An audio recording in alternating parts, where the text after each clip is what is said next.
आज हम पढ़ने वाले हैं पर्यावरण अध्ययन के पेडागॉजी सेक्शन को। यह क्लास नंबर 4 है। इसके पहले हमने 3 क्लास को अच्छे से देखा हुआ है, उसमें कुछ क्वेश्चन को सॉल्व किया हुआ है। तो चलिए फिर आज की वीडियो को शुरू करते हैं। और ये 30 क्वेश्चन का ये वीडियो रहेगा। इसमें अधिकतर संभावनाएं हैं कि आपके एग्जाम से क्वेश्चन इसमें फंस जाएं। तो देख लेते हैं पहला क्वेश्चन कौन सा है।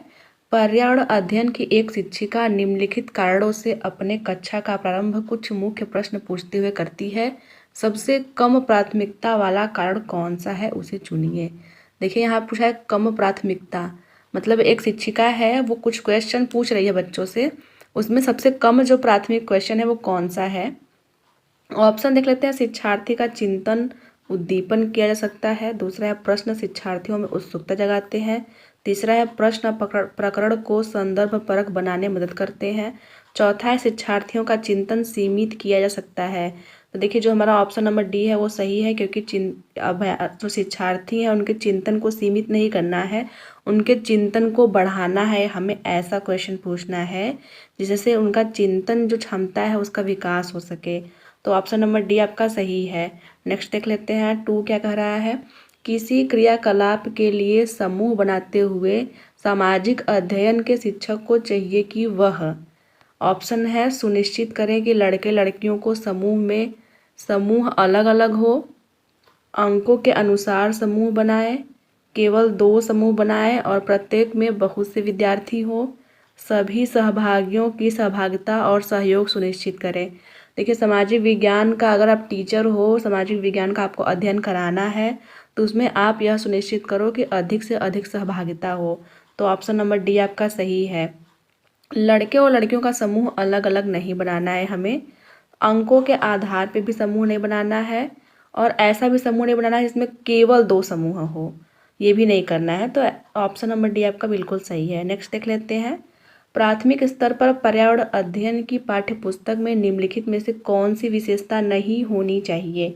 यहाँ नहीं वर्ड है, नहीं होनी चाहिए, मतलब प्राथमिक स्तर पर जो पर्यावरण अध्ययन की जो पाठ्यपुस्तिका है उसकी विशेषता कौन सी नहीं है। ऑप्शन है यह शिक्षार्थियों की विविधतापूर्ण पृष्ठभूमि की ज़रूरतों को पूरा करती है।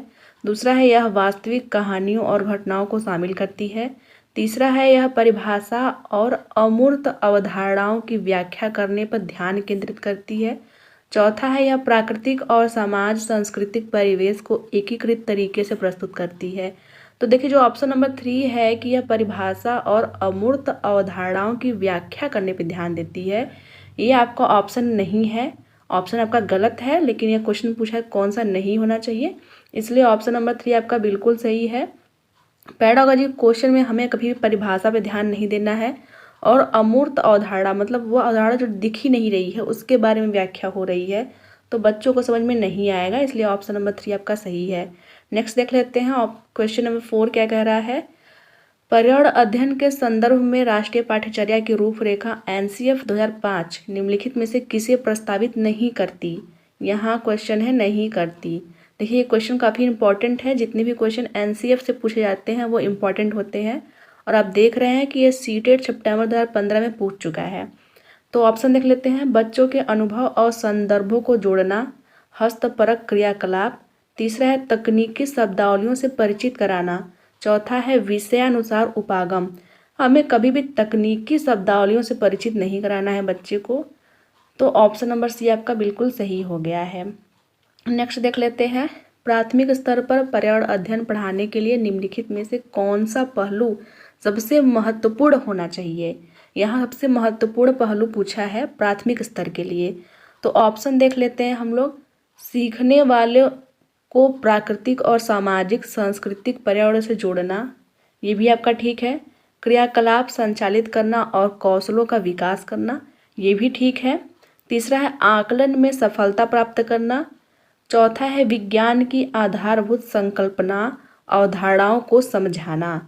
तो देखिए इसमें सबसे महत्वपूर्ण पहलू पूछा है, तो हमारा कई ऑप्शन ठीक है, लेकिन सबसे बेस्ट जो ऑप्शन है वो है ऑप्शन नंबर डी, विज्ञान की आधारभूत संकल्पना और अवधारणा को समझाना। अब आप सोचोगे कि पर्यावरण अध्ययन में विज्ञान कहाँ से आ गया, तो देखिए मैंने इसके पहले ही पढ़ाया है आप लोगों को कि जो पर्यावरण अध्ययन होता है उसमें हम लोग विज्ञान, समाज विज्ञान और पर्यावरण तीनों को पढ़ते हैं, इसलिए आपका ऑप्शन नंबर डी आपका सही हो जाएगा। नेक्स्ट देख लेते हैं।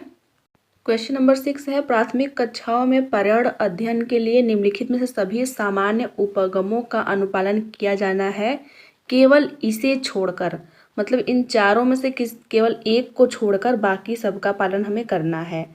ऑप्शन देख लेते हैं। मूर्त से अमूर्त की ओर, सरल से कठिन की ओर, तीसरा है स्थानीय से वैश्विक, चौथा है अमूर्त से मूर्त। तो देखिए, या तो ऑप्शन मूर्त से अमूर्त हो सकता है और या तो अमूर्त से मूर्त हो सकता है। तो ऑप्शन नंबर 4 आपका, इसको छोड़कर बाकी सभी ठीक है। तो इसका मतलब केवल 4, ऑप्शन नंबर बी आपका सही हो जाएगा। केवल 4 गलत है, बाकी सब सही है। अमूर्त से मूर्त की ओर हमें कभी नहीं जाना है। अमूर्त का मतलब होता है जो चीज़ें हमें दिखाई नहीं दे रही हैं, से जो चीज़ें हमें दिखाई दे रही हैं उसको पढ़ना। तो देखिए, जो अमूर्त चीज़ें हैं वो बच्चों के समझ में नहीं आएगा, इसलिए हमें हमेशा मूर्त से अमूर्त की ओर चलना है। तो क्वेश्चन नंबर 6 का ऑप्शन नंबर बी आपका सही है। नेक्स्ट देख लेते हैं। 7 क्या कह रहा है। राष्ट्रीय पाठ्यचर्या रूपरेखा एनसीएफ 2005 ने कक्षा 5 के लिए पर्यावरण अध्ययन के किसी पाठ्यक्रम या पाठ्यपुस्तकों की संतुति नहीं की है। इसके लिए सबसे उपयुक्त कारण क्या है। तो देखिए, सबसे उपयुक्त कारण देख लेते हैं हम लोग। संदर्भ युक्त अधिगम प्रवेश प्रदान करना, दूसरा है पाठ्यक्रम का भार कम करने के लिए, तीसरा है पर्यावरण अध्ययन केवल कक्षा 3 से आगे की कक्षाओं के लिए है, चौथा है कक्षा 1 और 2 के शिक्षार्थी पढ़ना लिखना नहीं जानते। तो देखिए, ये आपका ऑप्शन कि पढ़ना लिखना नहीं जानते ये बिल्कुल भी गलत है। तीसरा केवल कक्षा 3 के लिए, तो ये भी गलत हो गया। दूसरा है भार कम करने के लिए, तो भार कम करने का कोई मतलब यहाँ पे नहीं है, तो ये भी आपका गलत हो गया। ऑप्शन नंबर 1 बिल्कुल सही है, संदर्भ युक्त अधिगम प्रवेश प्रदान करना। नेक्स्ट क्वेश्चन देख लेते हैं। एक अध्यापक को कक्षा 4 के विद्यार्थियों को हमारे देश के भोजन की सांस्कृतिक विविधताएं बढ़ानी है। इस विषय को पढ़ाने के लिए सर्वोत्तम विधि निम्नलिखित में से क्या है। मतलब इस क्वेश्चन का ये मतलब है कि एक अध्यापक है, वो अपने देश के भोजन और सांस्कृतिक विविधता के बारे में पढ़ाना चाहता है, तो उसको पढ़ाने का मेन जो उद्देश्य है वो पूरा कैसे हो, उसकी सर्वोत्तम विधि है वो क्या है। ऑप्शन है विद्यार्थी से कहे कि वो अपने परिवार के भोजन के बारे में सूचना एकत्र करें, दूसरा है विभिन्न प्रकार के खाने की चीज़ों के चित्र वाले फ्लैश कार्ड दिखाएं, तीसरा है अपने देश के विभिन्न राज्यों के विभिन्न लोगों द्वारा खाए जाने वाले विभिन्न भोजन के बारे में विद्यार्थियों को एक प्रोजेक्ट परियोजना दे, चौथा है विद्यार्थियों से पूछे कि उन्होंने क्या खाया और इसके बाद चर्चा करें। जैसा कि हमने जाना है पहले कि जो सबसे अधिक जो चीज़ें होती हैं वो क्रियाकलाप पे डिपेंड होती हैं। बच्चों का सबसे अधिक जो विकास हो सकता है वो क्रियाकलाप से हो सकता है, इसलिए ऑप्शन नंबर 3 आपका सही है। प्रोजेक्ट दे देंगे हम लोग विभिन्न लोगों के द्वारा खाए जाने वाले भोजन पे, वो बच्चा प्रोजेक्ट इकट्ठा करेगा, उसके बारे में जानकारी प्राप्त करेगा, तो जो हमारा अधिगम है वो सही रहेगा। नेक्स्ट देख लेते हैं। क्वेश्चन नंबर 9 क्या कह रहा है। प्राथमिक स्तर पर पर्यावरण अध्ययन के शिक्षण में कहानियों और कविताओं का प्रभावी ढंग से उपयोग किया जा रहा है। पर्यावरण अध्ययन में इनके उपयोग का मुख्य जो उद्देश्य है वो क्या है। मतलब जब भी हम पर्यावरण पढ़ाते हैं तो उसमें सबसे अधिक कहानी और कविताओं का यूज़ करते हैं प्राथमिक स्तर के बच्चों के लिए। तो उसका मुख्य उद्देश्य क्या है। भाषिक कौशल को बढ़ावा देना, शिक्षा की विविधता की पूर्ति, सीखने के लिए संदर्भित वातावरण प्रदान करना, चौथा है पाठकों को आनंदमय बनाना। तो जैसा कि हम जानते हैं कि जो कहानियाँ होती हैं वो हमें सीखने के लिए वातावरण प्रदान करती हैं और हमारे चिंतन का विकास करती हैं, इसलिए क्वेश्चन नंबर 9 का ऑप्शन नंबर सी आपका सही हो जाएगा। अगला क्वेश्चन देख लेते हैं। क्वेश्चन नंबर 10 क्या कह रहा है। देखिए, आप लोग साथ में उत्तर देने की कोशिश कीजिए, तभी आप लोगों को आएगा।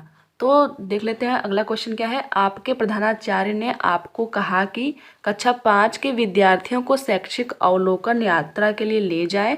इस अवलोकन यात्रा को सार्थक बनाने के लिए आप अपनी योजना में क्या सम्मिलित करेंगी।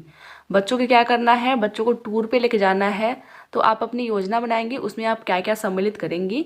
तो ऑप्शन देख लेते हैं। यह सुनिश्चित करना कि विद्यार्थी अनुशासित रहे और उस स्थान का शांतिपूर्वक अवलोकन करें।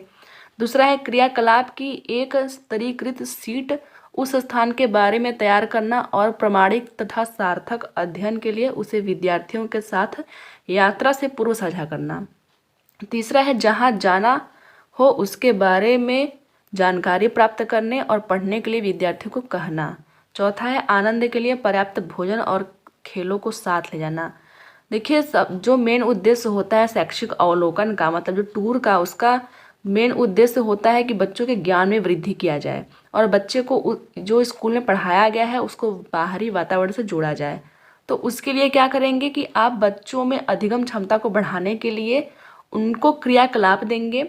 तो उसके लिए आप क्या करेंगे, जो भी आपने जानकारी एकत्रित की है प्रमाणिक और सार्थक, उसको क्या करेंगे, विद्यार्थियों के साथ साझा करेंगे यात्रा पे जाने से पूर्व। इससे क्या होगा, उनके माइंड में पहले ही सेट रहेगा कि हमें वहाँ जाना है तो हमें क्या क्या देखने को मिलेंगी।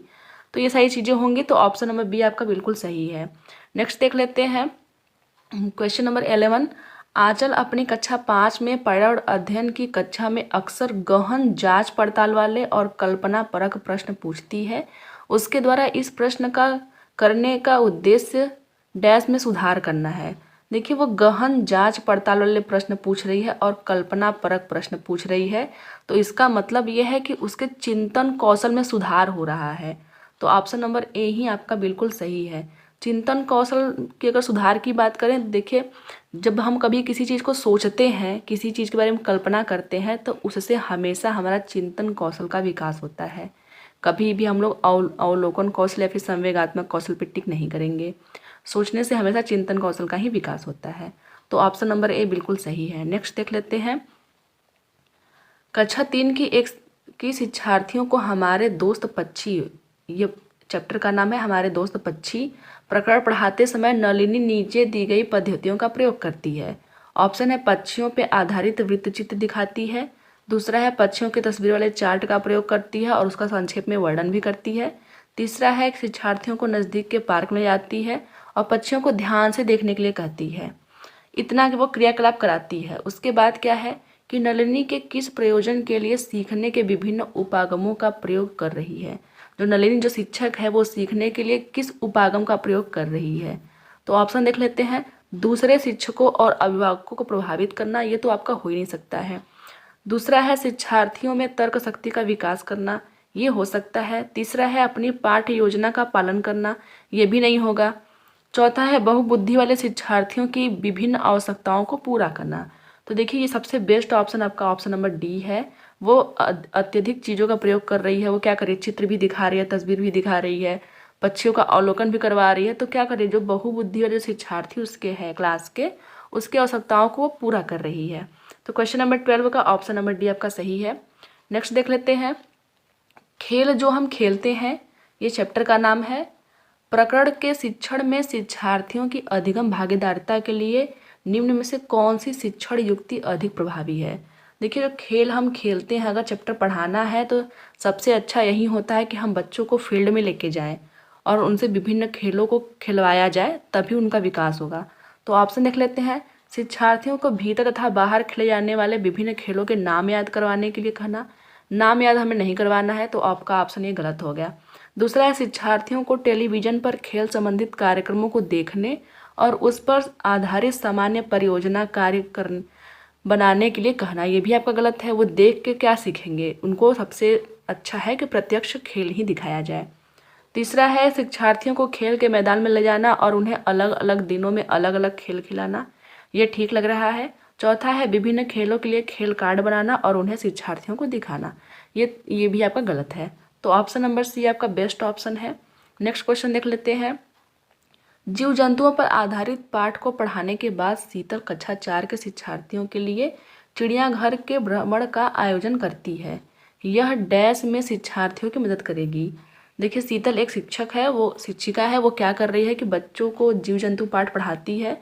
वो बच्चों को अच्छे समझ में आए, इसके लिए क्या करती है, चिड़ियाघर के भ्रमण का आयोजन करती है। तो शिक्षार्थियों के किस प्रकार से वो मदद कर रही है, ऑप्शन देख लेते हैं। कक्षा के अधिगम को वास्तविक जीवन की परिस्थितियों के साथ जोड़ने में, ये तो आपका ऑप्शन ठीक लग रहा है। दूसरा देख लेते हैं। जीव जंतुओं को पालतू कैसे बनाएं, इसके प्रति संवेदनशीलता विकसित करने में। तीसरा है जीव जंतु संरक्षण के कौशलों के विकास में। चौथा है दैनिक समय सारणी की चर्चा में बदलाव में। तो देखिए, ऑप्शन नंबर आपका बेस्ट है ए, क्योंकि हम जो भी कक्षा में जो सीखे हुए हैं उसको जब वास्तविक जीवन की परिस्थितियों से हम जब जोड़ते हैं तो हमारा जो अधिगम होता है वो सार्थक हो जाता है। तो क्वेश्चन नंबर 14 का ऑप्शन नंबर ए आपका सही है। नेक्स्ट देख लेते हैं क्वेश्चन नंबर 15 क्या कह रहा है। शालिनी कक्षा 5 के शिक्षार्थियों को पोषण पर आधारित प्रकरण से परिचित कराना चाहती है। उन्हें चैप्टर का नाम है पोषण, उसके बारे में जानकारी देना है शालिनी को। वो क्या करती है देखिए आगे ऑप्शन में, विभिन्न प्रकार के भोजन को प्रदर्शित करने वाले चार्ट का प्रयोग करना चाहिए। शिक्षार्थियों से कहना चाहिए कि वह अपने अपने टिफिन बॉक्स खोलें और उनके तत्वों का अवलोकन करें, उसके बाद उन्हें व्याख्या करनी चाहिए। तीसरा है श्यामपट्ट पर पाचन तंत्र का आरेख बनाना चाहिए। चौथा है पोषक तत्वों से भरपूर विभिन्न प्रकार के भोजनों का उदाहरण देना चाहिए। तो देखिए सबसे जो अधिक प्रभावी जो आपका उत्तर होगा वो ऑप्शन नंबर बी होगा। क्यों? क्योंकि इसमें क्या है, शिक्षक जो शिक्षार्थी हैं वो डायरेक्ट क्रिया कर रहे हैं, अपने टिफिन बॉक्स खोलेंगे और तत्वों को देखेंगे कि क्या प्रोटीन है, क्या फैट है उसमें, क्या कार्बोहाइड्रेट है। उसके बाद जब शिक्षिका उनको जब व्याख्या करेगी तो उनको अच्छे समझ में आएगा। तो इसलिए ऑप्शन नंबर बी आपका सही है। नेक्स्ट देख लेते हैं। रश्मि को यह सिखाया जाता है कि वह प्रश्न पत्र बनाते समय निम्न चरणों क्रम में नहीं है, ये जो चारों जो चरण है वो क्रम में नहीं है, का अनुपालन करें। तो अगर हमें प्रश्न पत्र बनाना है तो हम सबसे पहले क्या करेंगे, जो भी हमें प्रश्न बनाना है, जैसे कितने हमें शॉर्ट क्वेश्चन बनाने हैं, कितने लॉन्ग क्वेश्चन बनाने हैं, कितने वेरी शॉर्ट बनाने हैं, उसका हम एक रूपरेखा तैयार करेंगे। तो सबसे पहले तो ऑप्शन नंबर बी आपका आ जाएगा। उसके बाद क्या है, हमें ब्लूप्रिंट तैयार करना है, हमारे प्रश्न कैसे कैसे रहेंगे, मतलब पहले लॉन्ग रहेंगे कि पहले शॉर्ट रहेंगे, इसके लिए हमें ब्लूप्रिंट तैयार करना होता है। इसलिए ऑप्शन नंबर डी आपका दूसरे पे हो जाएगा। फिर उसके बाद क्या करते हैं, हम प्रश्न को लिखते हैं, जहाँ भी हमें प्रश्न को लिखना होता है उसको हम लोग लिखते हैं। तो ए आपका तीसरे पोजीशन पे आ जाएगा। चौथा है प्रश्नों का संपादन करना, तो सी आपका फोर्थ पोजीशन पे आ जाएगा। तो हम देख लेते हैं बी डी ए सी, ये हमारा ऑप्शन नंबर 4 में है, बी डी ए सी। तो यही आपका ऑप्शन सही हो जाएगा। ये सीटेट सितंबर 2014 में पूछ चुका है और ये क्वेश्चन काफ़ी इंपॉर्टेंट है, इसको आप लोग ध्यान से देख लीजिएगा और हो सके तो नोट कर लीजिए अपनी कॉपी में। नेक्स्ट क्वेश्चन देख लेते हैं। क्वेश्चन नंबर 17 क्या कह रहा है। कक्षा 5 के शिक्षार्थियों में जिज्ञासा जागृत करने का निम्न में से सबसे प्रभावी तरीका है। बच्चों के अंदर जिज्ञासा जागृत करना है, सबसे पहले हमें क्या करना चाहिए, अक्सर इकाई परीक्षणों का आयोजन करना, गहन जांच परक और कल्पना परक प्रश्न पूछना, अधिक हस्तपरक अनुभव प्रदान करना, लिखित कार्य में उन्हें अधिक अभ्यास देना। तो देखिए जिज्ञासा हमें जागृत करना है तो इसके लिए हमें गहन जांच परक और कल्पना परक प्रश्न पूछना है। कल्पना परक प्रश्न पूछेंगे तो वो अपनी कल्पनाओं में चिंतन करेंगे, उसका उत्तर खोजेंगे, जिससे उनकी जिज्ञासा बढ़ेगी। और गहन जांच परक वाले प्रश्न भी पूछेंगे तो उनकी जिज्ञासा जागृत होगी। तो क्वेश्चन नंबर 7 का ऑप्शन नंबर बी आपका बिल्कुल सही है। नेक्स्ट देख लेते हैं। यदि 1 महीने के लिए बिजली ना हो तो हमारा जीवन किस प्रकार प्रभावित होगा। इस प्रश्न को पूछने का उद्देश्य क्या है। प्रश्न है यदि 1 महीने तक बिजली ना हो तो हमारा जीवन किस प्रकार प्रभावित होगा। ऑप्शन है शिक्षार्थियों के कल्पना परक और चिंतन परक कौशल का विकास करना। ये तो आपका ऑप्शन बिल्कुल सही लग रहा है, लेकिन हम और भी ऑप्शन देखेंगे। शिक्षार्थियों की सामान्य जानकारी का आकलन करना। तीसरा है समुचित तरीके से बिजली का प्रयोग करने के लिए शिक्षार्थियों को संवेदनशील बनाना। चौथा है बिजली के स्रोतों के बारे में शिक्षार्थियों का आकलन करना। तो देखिए हमारा क्वेश्चन पूछने का मेन उद्देश्य ही होता है कि बच्चों में कल्पना और चिंतन दोनों कौशल का विकास किया जाए। इसलिए ऑप्शन नंबर 1 बिल्कुल सही है आपका। इससे आपका चिंतन कौशल और कल्पना परक कौशल का विकास होगा। नेक्स्ट देख लेते हैं। क्वेश्चन नंबर 19 क्या कह रहा है। कक्षा 5 के शिक्षार्थियों के यदि यह समाप्त हो जाए, पाठ पढ़ाने के बाद शीला प्रकरण के बारे में शिक्षार्थियों की समझ के स्तर के बारे में जानने के लिए एक परीक्षण आयोजन करती है और उसे यह जानकर आश्चर्य होता है कि एक बड़ी संख्या में शिक्षार्थी संबंधित अवधारणा को नहीं समझ पाए। इसका प्रमुख कारण हो सकता है। देखिए शीला एक शिक्षिका है, वह क्या कर रही है कि यदि यह समाप्त हो जाए, यह पाठ का नाम है, इसको पढ़ाने के बाद क्या कर रही है, वह जांच पड़ताल कर रही है। उसके बाद उसे पता चल रहा है कि एक बड़ी संख्या में शिक्षार्थी जो है उनको समझ में ही नहीं आया कि उन्होंने क्या पढ़ा है। तो इसका मुख्य कारण क्या हो सकता है। तो ऑप्शन देख लेते हैं। यह प्रकरण पाठ्यपुस्तक में शामिल किए जाने योग्य नहीं था। दूसरा है शिक्षार्थियों को यह प्रकरण रोचक नहीं लगा। तीसरा है यह प्रकरण पढ़ाने के लिए सही पद्धति का प्रयोग नहीं किया गया था। चौथा है शिक्षार्थियों का संज्ञानात्मक स्तर अच्छा नहीं था। तो देखिए पेडागॉजी क्वेश्चन में कभी भी हमें शिक्षार्थी पे शक नहीं करना है, शिक्षार्थी की कभी भी गलती नहीं देनी है। भले ही हम शिक्षक को गलत कर दें, पूरे सिस्टम को गलत कर दें, लेकिन शिक्षार्थी को, बच्चे को कभी भी गलत नहीं कहना है। इसलिए हम हमेशा शिक्षक का ही दोष देंगे कि उसे प्रकरण पढ़ाने के लिए सही पद्धति का उन्होंने उपयोग नहीं किया है, इसकी वजह से बच्चों को समझ में नहीं आया है। तो ऑप्शन नंबर सी आपका बिल्कुल सही है। नेक्स्ट देख लेते हैं क्वेश्चन नंबर 20 क्या कह रहा है। कक्षा 3 के शिक्षार्थियों को भोजन, ये पाठ का नाम है, पढ़ाते समय अंजलि भोजन संबंधी आदतों में सांस्कृतिक क्षेत्रीय विविधता पर विशेष ध्यान देना चाहती है। नीचे दिए गए अधिगम अवसरों में से किसके द्वारा शिक्षार्थियों को वांछित जानकारी दी जा सकती है। ये काफ़ी क्वेश्चन इंपॉर्टेंट है, सीटेड फरवरी 2014 में पूछ चुका है। ऑप्शन देख लेते हैं। विभिन्न क्षेत्रों, संस्कृतियों, भोजन को दर्शाने वाले चार्ट का उपयोग करना और उसकी व्याख्या करना। दूसरा है विभिन्न क्षेत्रों, संस्कृतियों के विद्यार्थियों में उनके घरों में खाए जाने वाले भोजन को मंगवा कर प्रदर्शित करना और सहपाठियों को सूचनाओं का आदान प्रदान करना। तीसरा है पाठ्य पुस्तकों के विभिन्न प्रकार के भोजनों के विषय में दी गई जानकारी और विस्तृत व्याख्या करना। चौथा है किसी बाहरी भोजन बनाने वाली व्यावसायिक एजेंसी को आग्रह करके विभिन्न क्षेत्रों, संस्कृतियों के भोजन का प्रदर्शन करवाना। तो देखिए जब भी हम लोग कभी भी ऐसा क्वेश्चन देखते हैं जिसमें हमें समझ में नहीं आता है, उसमें हम लोग एलिमिनेशन मेथड अपनाते हैं। तो पहले में है कि उसकी व्याख्या करना, हमें कभी भी व्याख्या नहीं करनी है, तो ऑप्शन ए आपका गलत हो गया। तीसरे में है विस्तृत व्याख्या करना, तो ये भी आपका ऑप्शन गलत हो गया। चौथा है किसी बाहरी एजेंसी को मंगवाना, तो बाहरी एजेंसी क्यों आएगा स्कूल में, तो ऑप्शन नंबर बी आपका बिल्कुल सही है। इसमें क्या होता है, विभिन्न क्षेत्रों, संस्कृतियों के विद्यार्थियों को उनके घरों में खाए जाने वाले भोजन को मंगवा कर प्रदर्शित करना और सहपाठियों को सूचनाओं का आदान प्रदान करने के लिए कहना। इससे बच्चे काफ़ी एक्टिव रहेंगे और सूचनाओं का आदान प्रदान करेंगे। तो क्वेश्चन नंबर 20 का ऑप्शन नंबर बी आपका सही है। नेक्स्ट देख लेते हैं क्वेश्चन नंबर 21 क्या कह रहा है। कक्षा 5 के विद्यार्थियों को पर्यावरणीय चिंताओं के बारे में पढ़ाते समय प्रीति प्रदूषण चैप्टर का नाम है पर अधिक बल देना चाहती है। वांछित उद्देश्य को प्राप्त करने के लिए नीचे दिए गए क्रियाकलापों में से कौन सबसे प्रभावी होगा, सबसे अधिक प्रभावी, सर्वाधिक प्रभावी कौन सा होगा। ऑप्शन देख लेते हैं। प्रदूषणों का चार्ट बनवाना, ये तो आपका ऑप्शन गलत हो जाएगा क्योंकि चार्ट बनाने से कुछ भी नहीं होने वाला है। दूसरा है शैक्षिक भ्रमण पर ले जाकर किसी प्रदूषित नदी को दिखाना। नदी को आप दिखाएंगे तो सिर्फ वह जल प्रदूषण के बारे में समझ पाएगा, इसलिए ऑप्शन नंबर बी भी आपका गलत है। तीसरा है विद्यार्थियों से विभिन्न प्रकार के प्रदूषणों से संबंधित समूह परियोजना पर कार्य करने के लिए कहना, ये ठीक लग रहा है। चौथा है किसी विशेषज्ञ को निमंत्रित करके वायु, जल और ध्वनि प्रदूषण पर भाषण, ये भाषण वर्ड तो ऐसे ही इसको गलत कर दिया, तो ऑप्शन नंबर डी भी आपका गलत है, इसलिए ऑप्शन नंबर सी आपका बिल्कुल बेस्ट है। परियोजना का कार्य हम लोग देंगे, इससे बच्चे काफ़ी एक्टिवली सीख सकेंगे, तो ऑप्शन नंबर सी आपका सही है। नेक्स्ट देख लेते हैं। शालिनी ने कक्षा 4 के विद्यार्थियों को विज्ञान केंद्र दिखाने के लिए शैक्षिक भ्रमण की योजना बनाई। नीचे दिया गया कौन सा सामान्य निर्देशित भ्रमण के लिए अप्रासंगिक है, मतलब सही नहीं है। तो देख लेते हैं ऑप्शन। प्रदर्शन के समय अपनी शंकाओं के विषय में पूछना, ये तो सही है बिल्कुल। दूसरा है अपना दिन भर का पूरा बस्ता लेके जाना, ये तो ठीक नहीं लग रहा है, ऑप्शन नंबर बी को बाद में हम लोग देखेंगे।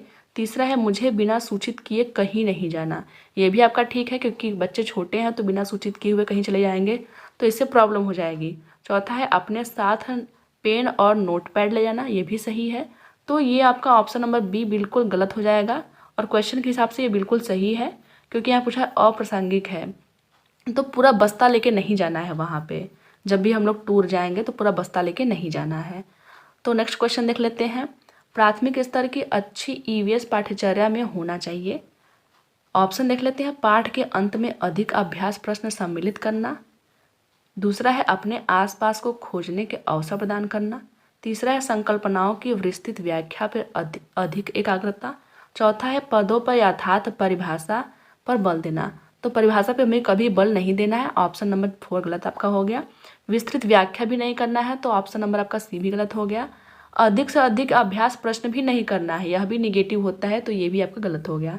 जो ऑप्शन नंबर बी है आपका बिल्कुल सही है, हमें उसको खोजने के लिए अवसर प्रदान करना है, तो ऑप्शन नंबर बी आपका सही हो गया। नेक्स्ट देख लेते हैं। क्वेश्चन नंबर 24 क्या कह रहा है। प्राथमिक स्तर की ईवीएस पाठ्य पुस्तक में कविताएं और कहानियां सम्मिलित करने का कारण है विद्यार्थियों में साहित्यिक रुचि का विकास करना, विषय के अधिगम में आमोद प्रमोद प्रदान करना, तीसरा है मूल संकल्पनाओं के अधिगम में वृद्धि करना। चौथा है विषय वस्तु को प्रस्तुत करने की नित्य चर्या और एक रास्ता में परिवर्तन। तो देखिए पाठ्य पुस्तक में कहानी और कविताएं जो होती हैं वो बच्चों को प्रेरित करती हैं और उनमें खुशी का माहौल बनाती हैं, इसलिए ऑप्शन नंबर बी आपका बिल्कुल सही है। बच्चों के अधिगम में आमोद प्रमोद प्रदान करना, ऑप्शन नंबर बी आपका बिल्कुल सही है। नेक्स्ट देख लेते हैं। ईवीएस की कक्षा में जल पाठ पढ़ाते समय अंजलि ने अपनी कक्षा में जल के विभिन्न स्रोतों और जल को संरक्षित करने के लिए व्यक्तिगत क्रियाओं पर रोल प्ले आयोजित किया। इस क्रियाकलाप का मुख्य उद्देश्य क्या है? देखिए रोल प्ले आयोजित करना अगर क्वेश्चन में है तो इसका मतलब है कि बच्चों को सक्रिय रूप से भाग लेना ही होता है उसमें। तो ऑप्शन देख लेते हैं। विद्यार्थियों की सामाजिक कुशलता में सुधार, ये आपका बिल्कुल नहीं होगा। दूसरा है अधिगम प्रक्रिया में एक रास्ता को तोड़ना, यह भी नहीं होगा। तीसरा है अधिगम की प्रक्रिया में विद्यार्थियों का सक्रिय भाग लेना सुनिश्चित करना। देखिए ऑप्शन नंबर सी आपका बिल्कुल सही है, क्योंकि रोल प्ले का मतलब ही होता है कि अधिक से अधिक सक्रिय रूप से भाग लें बच्चे। तो 25 का ऑप्शन नंबर सी आपका बिल्कुल सही है।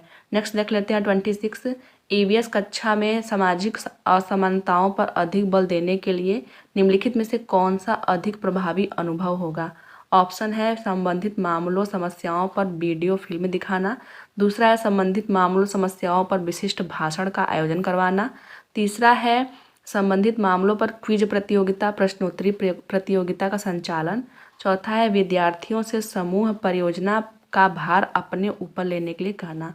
तो देखिए हम एक चीज़ जानते हैं कि अगर कक्षा में अधिक शोर हो रहा है तो उसको शांत करने का सबसे अच्छा तरीका ये होता है कि जो सबसे अधिक शोर कर रहा है उसी को बोल दिया जाए कि तुम देखते रहो, कोई बच्चा हल्ला ना करे, तो अपने आप कक्षा में शांति हो जाएगी।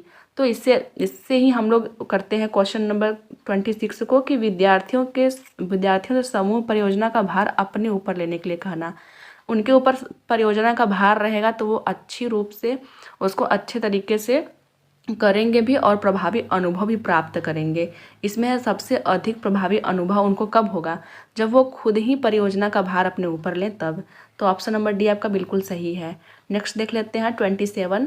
पर्यावरण अध्ययन की पाठ्य पुस्तकों में विभिन्न प्रकरणों में एक खंड करके देखो, ये करके देखो चैप्टर का नाम है, को शामिल किया गया है जिसका उद्देश्य है प्रत्यक्ष हस्तक अनुभव उपलब्ध कराना, परीक्षा में निष्पादन को सुधारना, वैज्ञानिक शब्दावली की परिभाषाएं सीखना, घर में शिक्षार्थियों को व्यस्त करना। देखिए शिक्षार्थियों को कभी भी व्यस्त नहीं करना है, ये निगेटिव आपका वर्ड है तो ये भी गलत हो जाएगा। वैज्ञानिक शब्दावली परिभाषा को सीखना, परिभाषा तो कभी भी नहीं सीखना है, इसलिए ये भी आपका गलत हो गया। तीसरा है परीक्षा में यहाँ निष्पादन मतलब अंक की बात कर रहा है तो ये भी आपका गलत है। पहला आपका ऑप्शन है प्रत्यक्ष हस्तक अनुभव उपलब्ध कराना, ये आपका बिल्कुल सही है। नेक्स्ट देख लेते हैं। पर्यावरण अध्ययन के एक अच्छे दत्त कार्य का मुख्य लक्षण होना चाहिए। दत्त कार्य मतलब होता है दिया गया कार्य, बच्चों को जो दिया गया कार्य होता है उसका जो मुख्य लक्षण है वो क्या होना चाहिए? प्रभावी अधिगम के लिए पाठ की पुनरावृत्ति। दूसरा है समय का बेहतर उपयोग सुनिश्चित करना। तीसरा है विद्यार्थियों को अनुशासन में बनाए रखना। चौथा है अधिगम विस्तार के अवसर उपलब्ध कराना। तो जैसा मैंने पहले के भी वीडियो में बताया हुआ है कि जहाँ भी अवसर उपलब्ध कराने की बात आ रही है उससे बेस्ट ऑप्शन कोई भी नहीं हो सकता है, क्योंकि पर्यावरण अध्ययन में हमें बच्चों को अवसर देना है और हमारे जो विद्यालय की चीज़ें हैं उसको हम लोग को इन्वायरमेंट से जोड़ के बताना है। तो ऑप्शन नंबर डी आपका बिल्कुल सही हो जाएगा। नेक्स्ट क्वेश्चन देख लेते हैं 29 क्या कह रहा है। पर्यावरण अध्ययन के शिक्षक के रूप में चिड़ियाघर का भ्रमण का आयोजन करने का मुख्य उद्देश्य होना चाहिए। यहाँ चिड़ियाघर के जो है भ्रमण का उद्देश्य पूछ रहा है कि क्या होना चाहिए। ऑप्शन है शिक्षार्थियों को आनंद और मजा उपलब्ध कराना। दूसरा है नित्य शिक्षण कार्यक्रम की एक रास्ता में बदलाव। तीसरा है शिक्षार्थियों को सक्रिय अधिगम अनुभव उपलब्ध कराना। चौथा है शिक्षा की गुणवत्ता के बारे में अभिभावकों को संतुष्ट करना। तो जैसा हमने पहले ही बताया है कि शिक्षार्थियों को अधिक से अधिक करने का मौका दिया जाना चाहिए, इससे वो अच्छे से सीख पाते हैं। तो ऑप्शन नंबर सी आपका बिल्कुल सही है। शिक्षार्थियों को सक्रिय अनुभव उपलब्ध कराना, बच्चे वहाँ पे जाएंगे तो चिड़ियाघर को देख के वो काफ़ी कुछ सीखेंगे, प्रत्यक्ष रूप से देखकर अनुभव से सीखेंगे। तो ऑप्शन नंबर सी आपका बिल्कुल सही है। नेक्स्ट देख लेते हैं।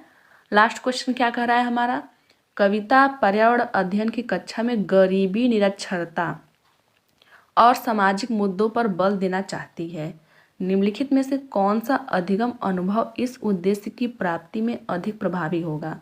यहाँ गरीबी, निरक्षरता और सामाजिक मुद्दों पर बल देना है, तो ऑप्शन देख लेते हैं।